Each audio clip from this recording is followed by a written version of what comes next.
चलो past continuous tense પેલા સમજી લો પહેલા તો આપણો વર્તમાન કાળ હોય ચાલુ વર્તમાન કાળ કે ભાઈ હાલમાં તો ક્રિયા થઈ રહી હોય આપણે ચાલુ બતાવીએ છીએ પણ પાસ્ટ કન્ટિન્યુઅસ ટેન્સ એટલે કે ચાલુ ભૂતકાળ કૌંસ માં લખો ગુજરાતીમાં ભૂતકાળની કોઈ ક્રિયા ભૂતકાળની ક્રિયા હોય એને ચાલુ બતાવ્યું કેમ કે ગઈકાલે હું 5 વાગે ટીવી જોઈ રહ્યો હતો તો ક્યાં એટલે ગઈકાલે જે ઘટના થઈ ભૂતકાળ થઈ આપણે અથવા અત્યારે ધારો 2 વાગ્યા તમે એક કઈ 1 વાગે એકાઉન્ટ નું હોમવર્ક કરી રહી હતી અને તો ભૂતકાળની અંદર આપણે જે ક્રિયા ચાલુ દર્શાવી હોય ત્યારે ચાલુ ભૂતકાળનો ઉપયોગ કરીએ છીએ બીજું કેલ્ક્યુલેશન વસ્તુ બધું પરીક્ષામાં ખાસ પૂછાય તમારે કરેક્ટ સેન્ટેન્સ ની એક્સરસાઇઝ આવે છે ત્રણ માર્કનું ખોટું વર્ડ બે તમારે સાચું કરવાનું પરીક્ષામાં આવે બોર્ડમાં તો એની અંદર જ્યારે આ કાળ હોય તો તમને હું એક્ઝામ્પલ લઉં છું ત્યારે એની સાથે સાદો ભૂતકાળ આવે શું આવે example of when I entered in the classroom કયો કાળ થયો when I entered in the classroom સાદો થયો the students were talking with each other પાછળનું શું આવ્યું એટલે તમને કદાચ વેર ટોકિંગ ની જગ્યાએ ખાલી ટોક્ડ આપ્યું અને આગળ સાદો ભૂતકાળ આપ્યું તમે સમજી લો કે વેર ટોકિંગ આવે ના આગળ વેર ટોકિંગ આલી લો પાછળ અને આગળ તમને કદાચ સાદા ભૂતકાળની જગ્યાએ હેવ ટોક્ડ આપ દીધું હોય તો તમારે ભૂતકાળ કરવું એટલે હું એક્ઝામ્પલ લઉં ઘણી વાક્ય રચના છે આ રીતે પેલા કરતા આવશે ભૂતકાળના આપણી પાસે બે રૂપો છે વોઝ અને વેર એક વચનની સાથે વોઝ નો ઉપયોગ થાય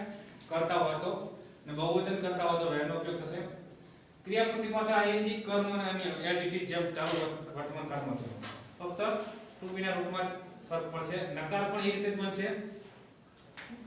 એટલે વોઝ વેર જ્યાં ઈ જેમ લગાત હતા ત્યાં નેગેટિવ માં ફક્ત નોટ જેમ હતા ત્યાં છે એક્ઝામ્પલ લઈ લીધું લો રાજેશ ભાઈ was reading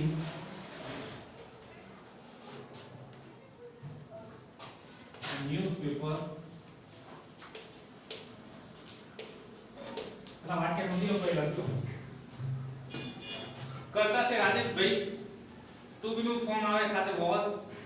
reading ની રીડ ની પાસે આપણે એન્જલ હોય a newspaper ફોર્મ છે એટલે કે સમાચાર પત્ર રાજેશભાઈ સમાચાર પત્ર વાંચી રહ્યા હતા બરાબર સાદો વાક્ય નકાર બનાવવું હોય તો કે Rajeshbhai was not reading a newspaper કોઈ ચેન્જ નહીં ખાલી હવે એટલે નોટ મૂકી દેવું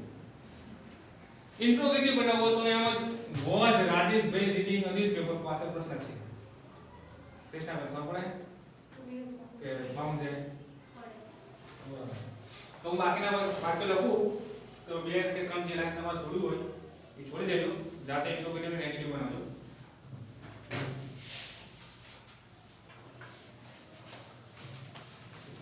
she was playing carom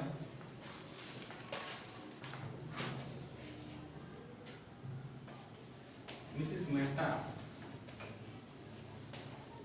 was bringing water.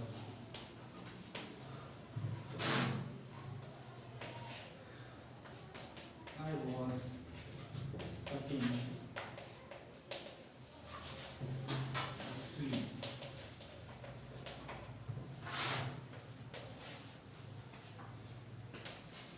There are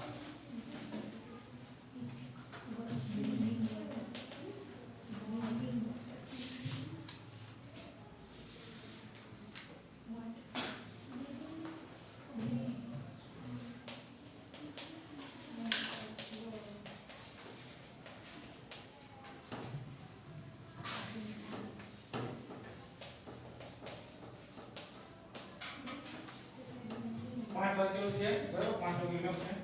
હું વાક્યો વાંચી બધા લક્ષણ અપ્લાય તો Rajesh was reading a newspaper she was playing carom Mrs. Mehta was bringing water I was cutting a tree they were swimming into the river swim એટલે અને interrogative અને negative બનાવતા રહો હે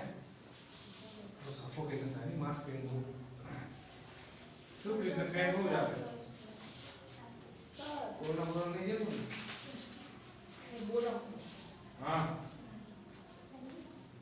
બોલ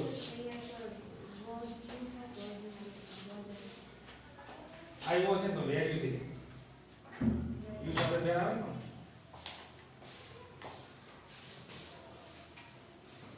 તો બુદ્ધિનો ઉપયોગ કરવાનો પાછો બસ પેનનો ઉપયોગ નહીં કરવાનો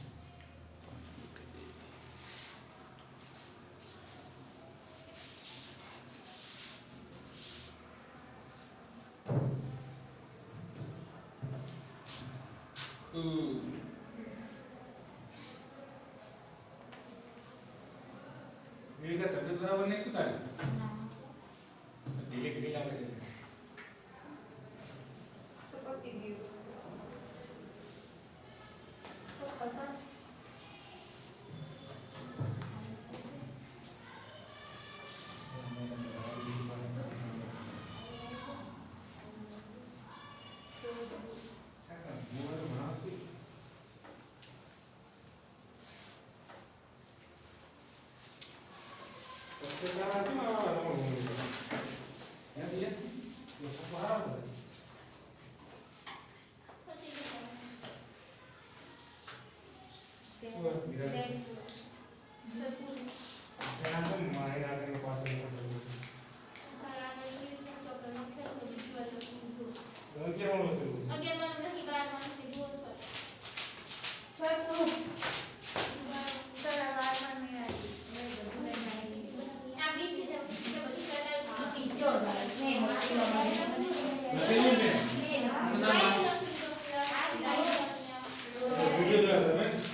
चलो હવે સરસ ચલો આનો સોલ્યુશન કરીએ આપણે નેગેટિવ થશે રાજેશ બસ અહીંયા તેના આવો પહેલો લખો શું નામ પેલું ચલો સમજી લે અહીંયા હા નેગેટિવ રાજેશ ભાઈ was not reading a newspaper interrogative मतलब was राजेश भाई reading a newspaper पांचवा प्रश्न છે she was playing carom she was not playing not playing carom was she playing carom Mrs. Mehta was not drinking water. Was Mrs. Mehta drinking water? I was છે અહીંયા શું થશે? I was not cutting બરાબર is a tree. where you cutting a tree પાસે question mark. They were swimming into the river. તો not લાગશે ખાલી where they swimming into the river. બરાબર જેટલા પણ ચાલુ કાળ છે એટલે ચાલુ કાળ આવે લખી લો પાછા અહીં આવે ચાલુ વર્તમાન કાળ હોય ભૂતકાળ હોય ચાલુ પૂર્ણ હોય કે ભવિષ્ય 162 બરાબર કોઈ ભૂતકાળ તો બહુ ફેર આવે વર્તમાન તો શું આવે કોઈ વિદ્યાર્થી આમાં કોઈ ડાઉટ ખરો હે પ્રજાપતિ કમ્પ્લીટ આવડી ગયું ઠક્કર નહીં આવડતું આમ કરે છે ઈલા બે અત્યારે તો આમ કરો પરીક્ષા માર્ક નહીં આવતા કૃષ્ણા આમ જ કરું ના આવડે હવે આવડે ચલો કઈ વાંધો નહીં અપેક્ષા રહી કે ઘરે ના આવડી ગયું હોય આ વાત ખ્યાલ આવે પરીક્ષામાં એક તકલીફ ખ્યાલ કાઢી પૂછતા અઘરા અને લાંબા લાંબા વાક્યો વાળા પૂછશે બરાબર તો આપણે વાક્ય કેટલું લાંબુ છે એ મહત્વની રાખવાનું આપણે ફક્ત ફોકસ કરવાનો ક્રિયાપદ ઉપર જે સહાયક ક્રિયાપદો હોય અથવા ટુ બી ના રૂપો હોય અથવા તો ક્રિયાપદ એટલામાં ચેન્જીસ થાય એટલે કોઈ ચેન્જ કરવાનું આવતું નહીં કરતા કોઈ ચેન્જ નહીં કરવાનું આવતું તમે ખાલી આઈ વાળું વાક્ય આવે ત્યારે જ કરવાનું બરાબર ને બીજું કે મેઇન ફોકસ તમારો અહીંયા આવવાનું તો કેમ કીધો હોય વર્ગના નિયમો તો જોવાનું નહીં એક ટાઈમ તમે કદાચ ભૂલથી પરીક્ષામાં ન્યૂઝપેપર લખવાનું ભૂલી જાઓ ને તો તમારો ફોટો કરી પડે હવે મેં તમને એક વાત કરી હતી આગળ કે પરીક્ષામાં તમે કરેક્ટ સેન્ટેન્સ વાળા વાક્ય આવે એમાં એક આ પ્રકારનું વાક્ય આવે મેં તમને when I reached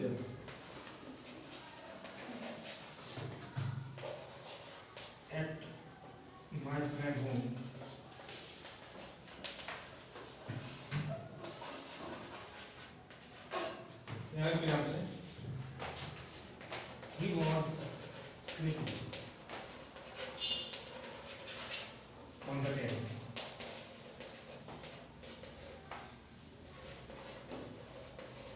बराबर वाक्य हुए when I reached my friend home he was sleeping on the terrace. परीक्षा में આ પ્રકારનું વાક્ય છે આ રિસીવિંગ કહેતો મેં તમને આની પહેલા example when I entered the classroom the students were talking with each other. આપણે ફોકસ અહીંયા કરવાનું કયો કાર છે આ કયો કાર છે રીચ જો તમને કદાચ આ રીતનું વાક્ય આપ્યું હોય અને આગળ ખોટું આપ્યું હોય રીચ ની જગ્યાએ હેવ રીચ આપ્યું અથવા હેડ રીચ આપ્યું તો તમારે જો પાછળ વોઝ સ્લીપિંગ એ તો સાદો ભૂતકાળ જવાબ તો તમારે ખાલી રીચ જ મૂકવાનું પડી ખબર આ જગ્યાએ જો ખોટું આપ્યું હોય પણ અહીંયા સાચું આપ્યું હોય અને અહીંયા ખોટું આપ્યું હોય વોઝ સ્લીપિંગ ની ખાલી સ્લેપ્ટ આપ્યું હોય ભૂતકાળનું અહીંયા ભૂતકાળ ને અહીંયા ભૂતકાળ તમને ખબર પડી સાહેબ આપણે શીખવાડ્યું વાક્યમાં જો પહેલું સાદું ભૂતકાળ હોય તો પાછળનું વાક્ય હંમેશા ચાલુ ભૂતકાળ જવાબ તમારે વોઝ સ્લીપિંગ કે વેર સ્લીપિંગ જે આવતું કરવું પડે ખબર અને આ પરીક્ષામાં એક સેન્ટેન્સ એક માર્ક્સનું હોય પૂછાય છે કોને સમજી તમને વાક્ય આ જોવાનું પેલા આપણે આપ્યું આ ખોટું હશે અથવા આ ખોટું હશે બે ખોટું નહીં હોય અહીંયા જો વોઝ સ્લીપિંગ સાચું આપ્યું ને અહીંયા ખોટું આપ્યું હોય ખોટામાં શું આપેલું હોય ખાલી રીચ આપેલું હોય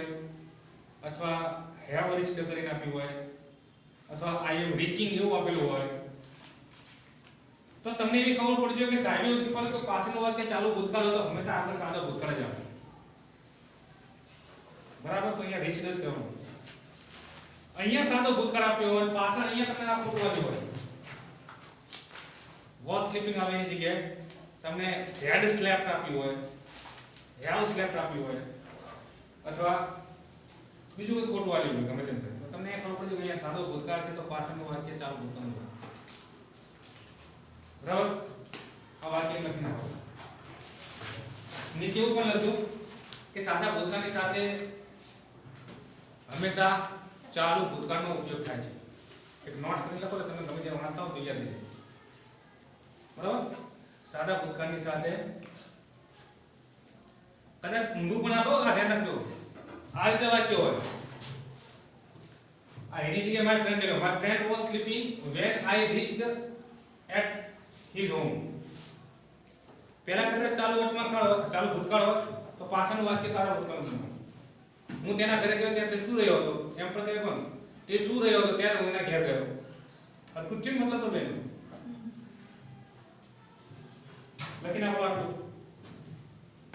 તારું નામ શું ફાઇલ ખોલી ગયા